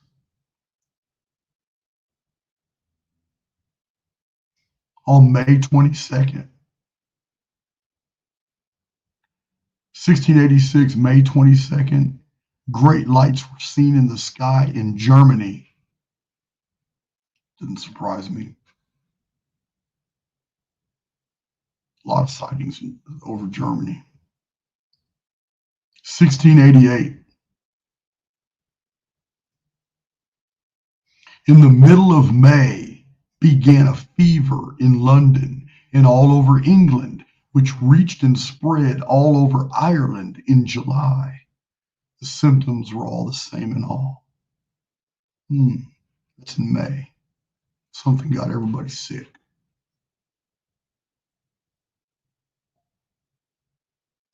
On May the 2nd, a great earthquake in Banda. I don't know where Banda is. I don't know where Banda is at all.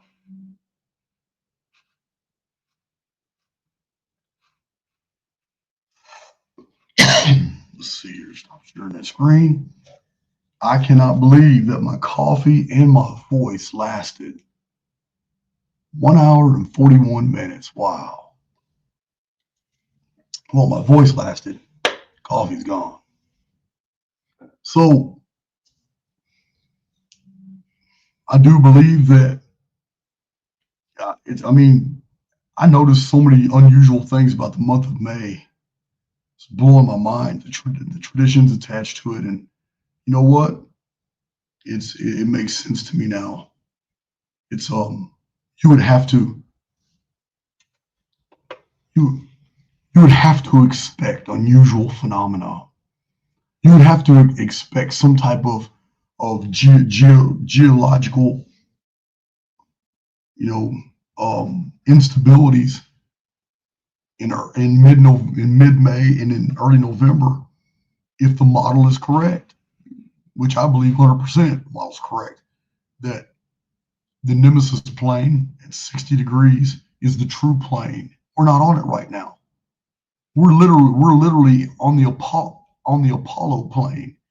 This is where everything is backwards. This is where everything's effed up. This is the predator versus prey ecosphere. We are traveling through sims. It's not like it's a containment field with one simulation. I do believe that we can move from sim to sim, and this is what we're doing. We're traveling as a family of souls. We are traveling, and we have evidence like vapor canopies, and we have evidence of prior sims that we have flown through, and for different reasons. But there's no way. There's no way that this is normal. Everything that we've been on this weird Apollo, and I mean the breaking of the seals being the acts of Apollo, release of Apollyon in the future. Every bit of it makes sense to me now. It's Apollo is evil and has great influence over this realm right now. But Apollo is released onto his own plane, the plane of soul. And this is what the book of Revelation says. He's going to be the angel of the bottomless pit is going to come release, and he's going to be given dominion, and he's going to reign over this plane. But our world's not going to be here while he gets to rule over whatever he rules over. Spirits of the dead or whatever, another branch of humanity that has fallen and has to suffer through that. I don't know. But at the same time, in the book of Revelation, that the angel of the bottomless pit releases Apollyon, the destroyer, at the exact same time, Earth is delivered from the Apollo plane and put right back onto the goddess plane, put right back onto the Nemesis plane. So the more we put all of this together, we see this massive exodus doesn't just involve a certain people. It may involve a whole new course, because the Nemesis sim is totally different. And if Earth gets back on that, then going over and under soul, which means soul has no power over Gaia anymore, over Earth anymore. Soul has power over Mercury. Here's soul: Mercury, Venus, Mars, asteroid belt, Jupiter, Saturn, Uranus, and Neptune. But Earth's going back to the Nemesis plane and be absolutely free of the Apollo energy, absolutely free of the Earth energy. And then Earth, it's almost like a golden age type setting. It's almost a return of the vapor canopy world a return of this deal. It doesn't mean the sun's not going to be visible. It doesn't mean Earth is going to go get freezing. No, it just means the Earth moves now on the Nemesis plane instead of the soul plane. It still stays the same distance from the Earth. It's just now on its proper plane. Therefore, its energies are confluent. Therefore, there's no more of this antagonistic force. It's almost as if humanity is about to move into a period of time where the balance is restored and everything is brought back to normalcy. And it will be that way for a long time, but twice a year. There's always going to be that twice a year where Earth, even when Earth is restored back onto the Nemesis plane, the Nemesis ecliptic, there's still twice a year when Earth is going to pass through the Apolline, the Apollyon energies for 2.5 days in May, 2.5 days in early November. It's going to be photonegative now. It's going to pass through this former energy that we're in now, this evil, wicked, fallen world of the predator versus prey ecosphere. So 2 times a year will still be subject to that. Also, it doesn't change anything about the Phoenix. Every 138 years, Phoenix is now going to perfectly align with Earth's passage in May. So every 138 years, Earth and Phoenix will be close together as they pass through the Apolline energy field of the soul ecliptic. It doesn't change the Nemesis X object either. The Nemesis X object is still moving 792 years on the Nemesis plane. So every 792 years, Earth and Nemesis X are going to be side by side, going right through the Apolline plane. It's very interesting how all these prophecies, all the scientific information, all my calendrical information, the traditions, the legends, the myths, all this data that I have put together, this is the conclusion. It's kind of humbling to put it all together, because it kind of violates one of my tenets. I have many research tenets. One of them is something is true somewhere, it's probably true everywhere. I have a lot of little anecdotes and tenets. Another one is I don't like to tell you things, I like to show you. But one of the things that I've avoided a lot is like anything that even broaches mysticism and the occult, and I have to process that. Just like you guys, when you hear new information, I have to process things too, because I'm not into that woo-woo shit. I'm not into the cult. I'm not, but I can't ignore this latest series of videos that I've done showing that Earth is on 2 planes at the exact same time. I can't ignore the fact that I have to acknowledge that the energies on the Nemesis ecliptic are going to be fundamentally different than the lower density energies that are here on the soul ecliptic. These are lower density energies. On this plane here, death reigns. Death reigns, and the ruler of this plane, the soul plane, that we think is straight up, but it's not. We're actually upside down. It's the Nemesis plane that's perfect with the galactic plane. We're the ones that are upside down, and we're going to continue to be till 2046. But I have to now take into consideration that many of the traditions, legends, and myths and stories that I have ignored because they were too fantastic, things I've ignored on poltergeist, ghosts, spectral armies, things I have tucked away in my notes, but I've never really brought to your attention. They take on new meanings now when I find out these things were in November and in May, because this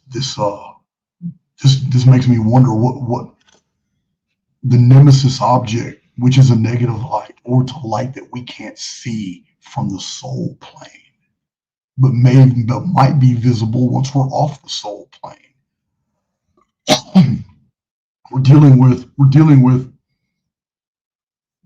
dealing with a simulated environment that is so plastic, and it is so technologically advanced that it's difficult for us to process the fact that sims can be running side by side, almost no contact except for little nodal apertures where they're moored together, like in May and November, and they have no contact outside. It's difficult to understand. And then it begs the question, well, what other sim could be running on the other side of the Nemesis ecliptic? Well, where does that journey go? Then it begs the question, well, if I'm living in a mathematical construct now, but it's attached to the arithmetic of an entirely different plane, the Nemesis ecliptic, then what's going to happen to me when my avatar makes the transition? What powers, what feats, cerebrally and physically, are going to be different about me when I'm on a world that's now back into its proper place? What does this mean for longevity and death and the birth life cycle? What is this? What is it's very easy to think in finite terms and to process information sequentially, but that's not the world we live in. What if this journey is all about doing all of this in the avatar, and that all this information that I have found about the Exodus and Exodus numbers and the pyramid apophthegm being 7,344 inches, matching the 7,344 years of the sim until the chief cornerstone initiates Exodus? What if every bit of that Exodus has everything to do with this world moving somewhere else? This world is making its exodus, not a certain people in the world.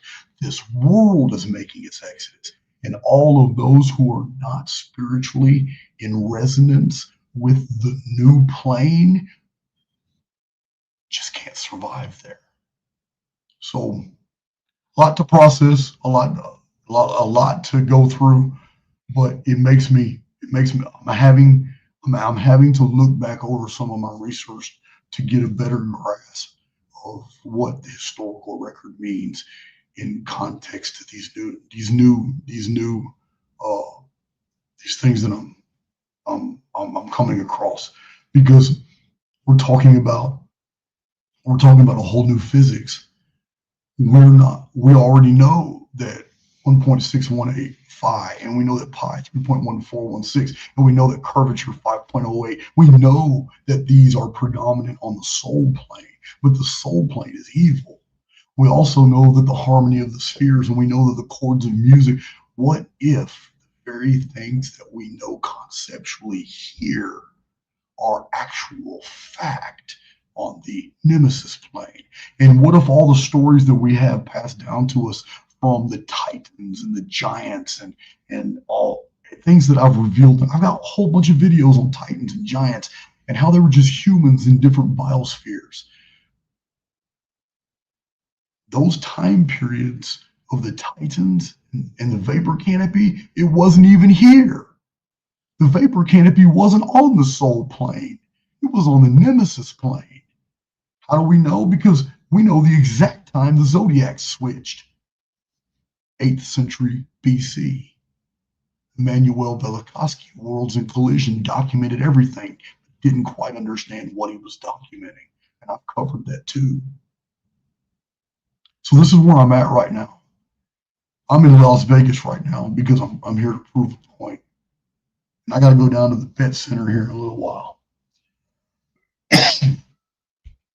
But I just have, it's a humbling experience that I have to eat my own words when I talk about things of mystical nature, because only with the revelation of two ecliptics and the two different energy fields, two different physics dynamics that collide at those nodal apertures in the month of May and November.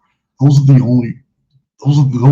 reasons why all these things in the ancient past make sense now. Now we understand why Antarctica gets covered in snow and ice and all that, and why. And there's time periods when it's not. It's not. It has everything to do with which plane Earth is moving on. Right now, we're on the plane of death. We're on the plane of Apollo, and death disguises itself as Helios, Apollo Helios. But it's an act of mercy that when in the tribulation period, Helios, while we're here, we're kind of protected because Helios is kept in a prison. And remember the dark satellite. This was also cryptic, mystic records. 1880s, Charles Burgoyne, Light in Ancient Egypt, talked about the ancient ones were coming back. Remember, I told you fiction is used to hide facts, just like the Bible has a lot of true stories, but it hides facts in fictive stories.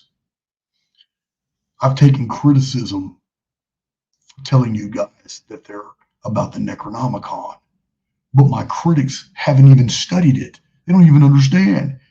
Half of the Necronomicon are actually published, cited, Akkadian cuneiform texts. Why? Why would you use real Akkadian texts to talk about the ancient ones and mask them and the return of the fallen ones that are going to come and rule the earth once more? Who are they going to rule over? Who's Apollyon going to rule over? When Earth makes the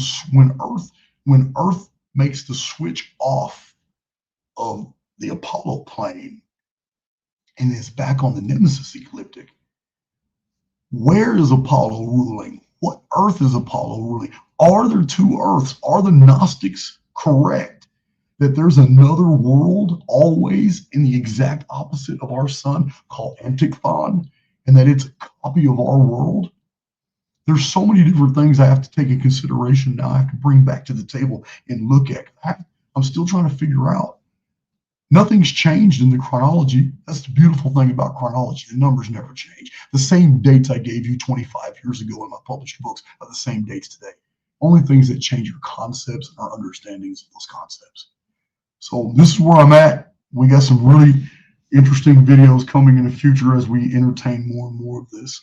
But I will say that it is humbling that I have to admit that I'm going to have to look into some more occult and mystic sources now. Maybe I'll revisit my studies on Henry Cornelius Agrippa. I've got to find, now that I'm on this vein, I know the answers are in the historical record. I just need to find them. I just need to figure out exactly, because we know the mechanism. We already know Nemesis X object is going to come. It's going to be too close to Earth, and it's going to shove us back on the Nemesis. It's going to pull us back home. It's going to put us back on the Nemesis deal, and it's going to change everything about human biology. It's going to change everything about life. But I'm going to have to look at some other material too, especially eschatology, try to figure out exactly what this means for us. Because if there's a bunch of us escaping, I'm just gonna have to say it. Years ago, I published, and I even mentioned it multiple times, that I have this real suspicion. I've even outlined the evidence in the past. I know my archaic veterans are going to remember this, but I told you that the Nemesis X object cannot possibly be a world. Because of everything from the historical record that I have learned about the Nemesis X object, it has to be a super construction, almost like a fairy. And I'm at the point now where I'm thinking that the Exodus, the jump point, that everyone who's going to return back to go back home, Exodus, because this isn't home. Those of us that are going back home, the Nemesis X object in 2046 is going to act as a fairy. It's going to deliver us to where that home is on the Nemesis plane, and that Earth right here is going to be going through some shit, and it will be ruled by Apollo. And just like all these ancient traditions talk about the return of the ancient ones, the return of the 7 kings of Sumer, the return of the Anunnaki kings, whatever you want to call them. they'll be up under a whole. It's like 1,000 years of darkness, a thousand years where people who just they just didn't make the cut for whatever reason. They live multiple life sims, and they've shown that they're still not getting it. So they're going to go back through it all. While those of us who make our exodus, it's going to be more technologically advanced than we had anticipated. I keep wanting to borrow spiritual parlance, but the more we study our reality, and this is a technologically advanced experience, the simulation. So the merry month of May. It's very interesting. So we still have work to do in archaics. We're not done. I told you we always got 500 more videos in me, but I will give you another word from our sponsor.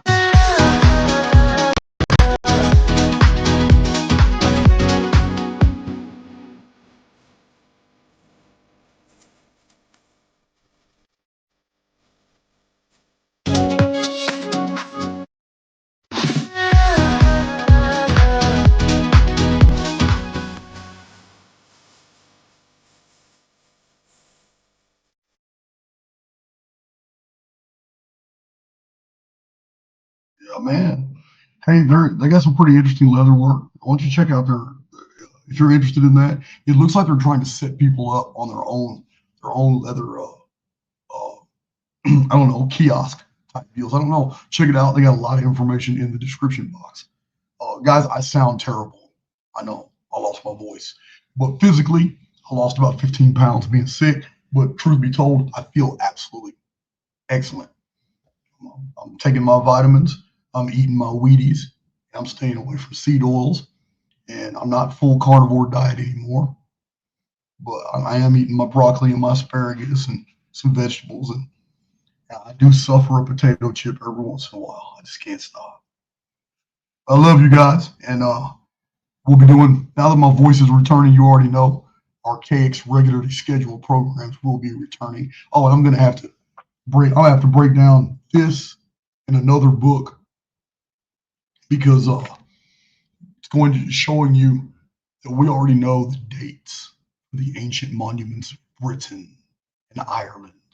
We know the infrastructure that was set up there in about 3000 BC. And all these amazing clay lines and monuments and hinges and dolmens and things like Durrington walls and cromlechs. The civilization that existed built a zodiac on the ground. And it's nothing like the zodiac of Apollo. It's nothing. In fact, one of the signs is the phoenix. Absolutely amazing research. This data comes from 2 old books. We'll be doing that video pretty soon too. I'm telling you guys, a lot of people think I'm crazy, especially my critics, people who've never even watched a full Phoenix video. People think I'm crazy. They just don't know. I tell you guys all the time, everything is about the Phoenix. Everything. Even Zechariah Sitchin in the Earth Chronicles. I can go through the whole Earth.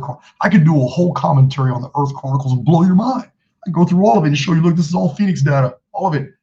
This red disc with wings in ancient Egypt that he keeps saying is Nibiru. No, it's not Nibiru, man. It's Phoenix.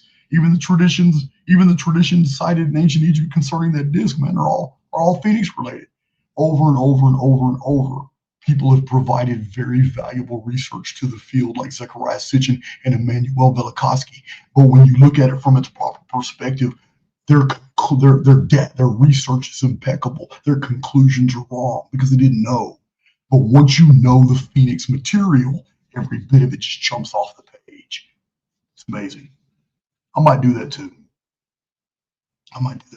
I'm going to have to revisit Emanuel Velikovsky to bring to the table to you guys so you can understand the 2 planes. Because Emanuel Velikovsky, he absolutely documented from the historical record, and he's got so much data. He has 3 books on it. 3 books on it. Earth in Upheaval, Worlds in Collisions, and another one I forgot, Path to the Pole or something. Anyway, he's got 3 different books, and it's all about that event in the 8th century AD when the zodiacs changed because Earth's position changed. Yeah, that's crazy. Earth changing position answers all the mysteries that we've been talking about. All these vapor canopies, the difference between titans and giants, the difference between giants and normal sized humans. It's all there. Man, I'm rambling right now, but I'm going through all these stories that I've documented about these different fantasy type fairies and creatures to add the date and all kinds of stuff. I'm gonna have to revisit all this material, and I'm gonna have to see all the connections to November and May because this changes everything. You know, it doesn't change anything. It actually adds to the archaics model profoundly. Like I said, none of the dates change, only our interpretations of what's happening. Yeah, but I've been rambling. I'm about to go down to the vet center, and I will holler at you guys later. Meanwhile, I will leave you with one of my outros. Love you guys.